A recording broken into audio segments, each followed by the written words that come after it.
भारत की प्रतिष्ठित साहित्य एकेडमी, प्रतिष्ठित कोट अनकोट, आज साहित्य एकेडमी के पुरस्कार की घोषणा हुई है और उसी पर यह एपिसोड है। दोस्तों, रतनलाल बोल रहा हूं। काम की बात में आप सबका स्वागत है और पेश है अम्बेडकरनामा। 2017 में मैंने एक लेख लिखा था कि साहित्य एकेडमी ब्राह्मणवाद का खूंखार अड्डा है। यह लेख हंस में प्रकाशित हुआ था और हंस में थोड़ा टाइटल बदल दिया गया था और लिखा गया था कि काशी प्रसाद जायसवाल को साहित्य एकेडमी महत्वपूर्ण नहीं मानती। लेकिन इस लेख को पुराने ही शीर्षक से, टाइटल से मैंने अपनी किताब वंचित भारत संशय, सवाल और संघर्ष में शामिल किया। स्क्रीन पे वो फोटो भी आपको दिखाऊंगा। बहरहाल संदर्भ क्या था? संदर्भ यह था कि काशी प्रसाद जायसवाल जो भारत के जाने माने राष्ट्रवादी इतिहासकार माने जाते हैं, वो साहित्यकार थे, मुद्रा शास्त्री थे, एपिग्राफिस्ट थे, अखबार निकालते थे, संपादक थे, Bihar and Orissa research society बनाने में महत्वपूर्ण भूमिका थी, पटना म्यूजियम के सबसे लंबे समय तक अध्यक्ष रहे। बहुत सारी बातें हैं उनके बारे में। वो 8 भाषा जानते थे, ऑक्सफोर्ड से पढ़े हुए थे, वहां से मास्टर्स और बैरिस्टरशिप करके आए थे। पहले भारतीय थे जिन्हें चीनी भाषा सीखने के लिए डेविस स्कॉलरशिप मिला था। पड़ताल का विषय यह था कि काशी प्रसाद जायसवाल पर एक भी वहां पर पुस्तक क्यों नहीं है। साहित्य एकेडमी भारतीय साहित्य के निर्माता सीरीज एक निकालती है और उसी संदर्भ में उसकी पड़ताल की गई थी 2017 तक। जब से साहित्य एकेडमी बनी है उससे लेकर 2017 तक उसकी सामाजिक पड़ताल की गई है। उस लेख में दिलचस्प है, कभी मौका मिले तो उसको पढ़ा जा सकता है। काशी प्रसाद जायसवाल पर क्यों नहीं है, इसी की पड़ताल की गई थी। और काशी प्रसाद जायसवाल के जो चेले चपाटे थे, जिनको आप नहीं भी जानते होंगे, उनके ऊपर भी भारतीय साहित्य के निर्माता सीरीज में पुस्तिकाएं छपी हुई। ऐसा नहीं है कि साहित्य एकेडमी को काशी प्रसाद जायसवाल के बारे में प्रपोजल नहीं दिया गया था। दिया गया था, 2 बार दिया गया था। बगैर कोई कारण बताए हुए उस प्रपोजल को इग्नोर कर दिया गया, मना कर दिया गया। और उस लेख का कंक्लूजन यह है कि पिछड़ी अस्मिता के नाम पर भले ही राष्ट्रपति प्रधानमंत्री बनाए जा सकते हैं, लेकिन जो बौद्धिक विमर्श के जो केंद्र हैं वहां पर काशी प्रसाद जायसवाल जैसे लोग भी दरकिनार कर दिए जाते हैं। और उनकी राइटिंग्स जो है, अगर एक तरह से कहें तो आरएसएस के पितामह माने जा सकते हैं काशी प्रसाद जायसवाल। उनकी राइटिंग्स दक्षिण पंथ की ओर झुकी हुई है, लेकिन उनकी भी जगह इन बौद्धिक केंद्रों में नहीं है। काशी प्रसाद जायसवाल पे कई किताबें हैं, वो किताब भी स्क्रीन में आपको दिखाता चलूंगा, लेकिन उनको इग्नोर कर दिया गया। अब आइए पुरस्कार पर आते हैं। साहित्य एकेडमी 3 तरह के पुरस्कार देती है। एक है मेन पुरस्कार, एक है युवा पुरस्कार और एक है बाल साहित्य के लिए पुरस्कार। आज ही घोषणा हुई है, इसलिए यह बात आपके पास पहुंचाना जरूरी है।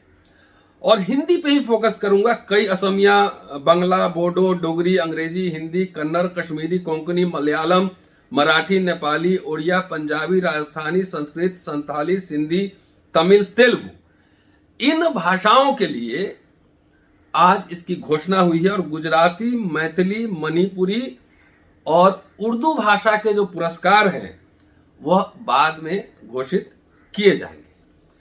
तो किसको मिला पुरस्कार? चलिए अब नाम खोलता हूं। यह पुरस्कार मिला है दया प्रकाश सिन्हा को, हिंदी में उनकी नाटक सम्राट अशोक के लिए।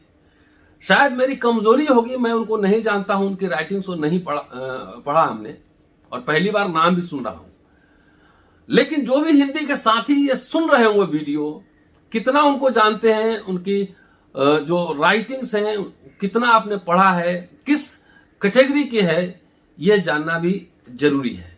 अब थोड़ा सा बता देता हूं दया प्रकाश सिन्हा जी के बारे में कि ये मोदी साहब के पुराने मित्र हैं और 1999 की तस्वीर शेयर कर रहा हूं।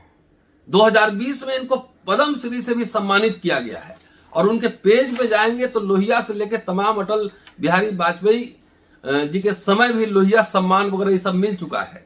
और नाटक संगीत एकेडमी, नाटक एकेडमी से भी शायद इनको पुरस्कार मिला हुआ है। फिलहाल अभी भाजपा सांस्कृतिक प्रकोष्ठ के संयोजक हैं और उपाध्यक्ष हैं भारतीय सांस्कृतिक संबंध परिषद के। अब सवाल क्या है? सवाल मिला है उनको, अच्छी बात है, आप बधाई दीजिए। लेकिन जो मैंने सवाल उठाया था कि क्या साहित्य एकेडमी जनऊ लीला का अड्डा है, ब्राह्मणवाद का खूंखार अड्डा है, ये पुरस्कार हिंदी का, मैं हिंदी पे ही फोकस कर रहा हूं, सिर्फ अपर कास्ट को, सिर्फ ऊंची जाति को लेकर पूरा इतिहास अब देखेंगे तो उसमें ज्यादातर आपको एक ही जाति के ज्यादातर लोग मिलेंगे, जैसे कि भारत रत्न देने में आप देखते हैं। सवाल अंबेडकर नामा ये उठा रहा है कि राजेंद्र यादव का नाम आपने सुना होगा, बड़े बड़े आइकन, अंश के संपादक रहे, राजेंद्र यादव उस लिस्ट में क्यों नहीं? ओम प्रकाश वाल्मीकि, उनकी जूठन कई भाषाओं में अनुवाद हो चुका है, वो क्यों नहीं? जयप्रकाश करदम, वो क्यों नहीं? शिवराज सिंह बच्चन क्यों नहीं? अभी हिंदी डिपार्टमेंट के अभी हेड हैं। अब मेरा बचपन मेरे कंधों पर ऑक्सफोर्ड से अंग्रेजी में ट्रांसलेट होकर आई है।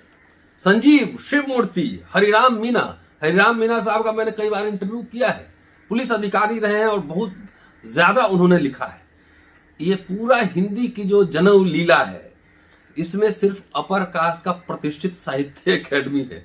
इसमें दलित, बैकवर्ड, ट्राइबल, इनके लिए कोई जगह नहीं है। अगर मैं गलत हूं और मेरा सर्वे अगर गलत है तो कोई भी साथी आप इसको करेक्ट कर सकते हैं। दूसरे वीडियो जब मैं बनाऊंगा उसमें मैं आपसे क्षमा मांग लूंगा। लेकिन मेरी पड़ताल है, हंस में वो लेख पढ़ सकते हैं, मेरी किताब वंचित भारत संशय, सवाल और संघर्ष में आप देख सकते हैं कि अल्टीमेटली ये जितने इस संस्थान है ना, ये सब लीलाधर लोग हैं। ये लीला करते हैं, आपस में एक दूसरे को कोट करते हैं। You quote me, I will quote you, in that process both of us become intellectual, विद्वान बनेंगे।